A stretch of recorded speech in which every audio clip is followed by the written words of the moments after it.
Some people are wondering why I have so many guitars for sale.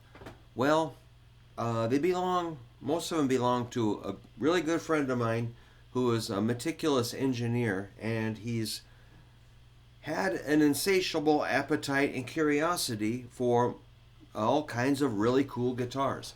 A lot of them he designs and has built, or he builds them, and he does a lot of research on the hardware and the electronics and the wood and the finish, and I consider him an expert. He's excellent at it. So we can rest assured most of these guitars are pretty amazing. Another detail is that a lot of these guitars have been taken to a master luthier, or whatever you call it, Luthier, guy that fixes guitars properly, and they've been set up by him. His name is Tom Bielfeldt, and he's in La Crosse, Wisconsin. So we haul these guitars up to Tom, then go up and pick them up when they're done, and bring him another load of 5 guitars. So Tom goes over a vast majority of the guitars I sell, and they are set up extremely well. So that's super important. The more I play these guitars, the more I realize the setup is a huge part of the factor. So, if the frets are worn, he will level them and crown them and make sure it's as buzz free as possible with a real straight neck, low action. The nut slots are at the right height and they're cut correctly, not then they stay in tune. If the nut slots are kind of jaggedy, the string is going to get caught in those nut slots. All hardware's been tightened and inspected. Electronics are cleaned. Intonation is correct. String height is correct. Even the bridge or the tailpiece is at the right height. Pickup height is correct. All hardware has been checked. It's pretty cool, man. Totally worth it. Anyway, so I've got a 1998 DC LP standard here. And, a lot of people talk about Gibson, I don't know, Epiphone's good enough, or, try all these other brands. Sure, maybe, cool. But let's not take away the fact that Gibson is the original badass rock and roll electric guitar.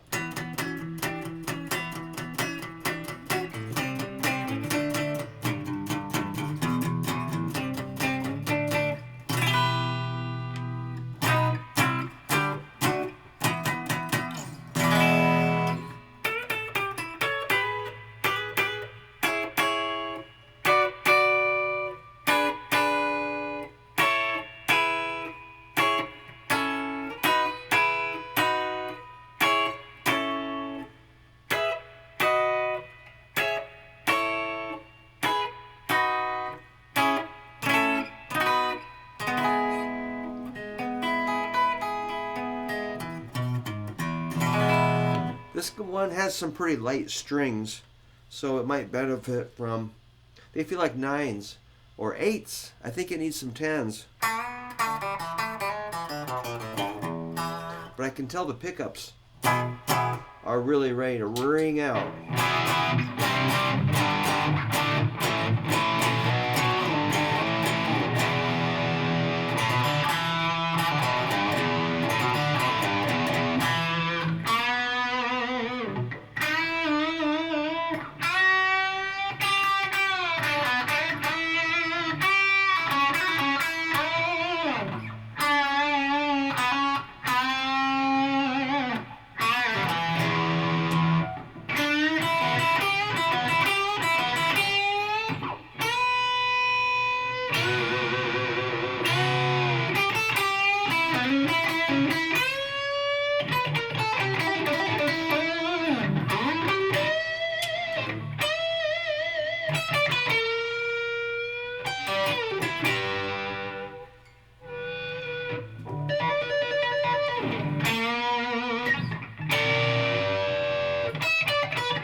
Yeah, I could do the rest of that. I just don't feel like it.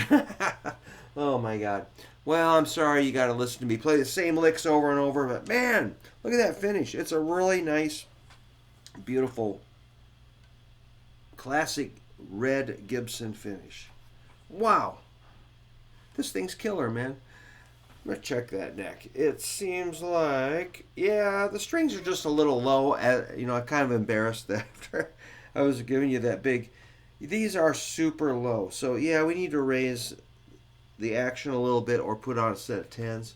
But this guitar's probably been sitting in the case for a long time, so it could use maybe a little tiny bit of love, which they all drift. So I'm completely transparent. So that's why I have so many guitars. It's that guy's fault, and he's doing a good job at letting some go, and that's really cool. I have other friends that buy really, really super high-end guitars, or I think they're expensive, and they might play them a little bit, and they get a little intimidated, and they put them in the case. They're like, I don't know, man. I don't know if that's for me. I mean, I'm intimidated by really brand new, shiny, beautiful guitars. Most of mine that I play are ancient and they were already beat when I got them, so I feel like I can just kind of enjoy them and not worry about one little scratch.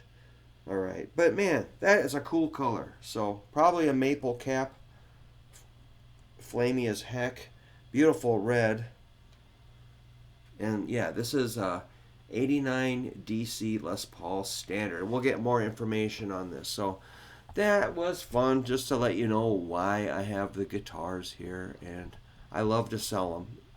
I love it when they go away. I love it when they come. I love it when they go away.